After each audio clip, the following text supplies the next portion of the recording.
Така, първо да кажа, че до сега не съм лепил плочки, това ми е първи път, така че може да не ме слушате за този съвет. Какво съм направил?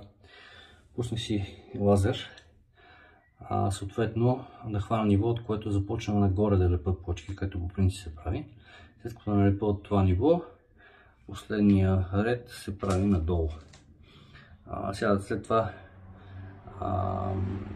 това, което съм направил в момента, съм пуснал лазер и съм сложил рапитки навсякъде, така че да мога да хвана нивото, вместо да постоянно да стоя на някакъв лазер и да се чуда всякъде беше, ако го бутна, после го нагласим и така нататък, няма смисъл поне за мене.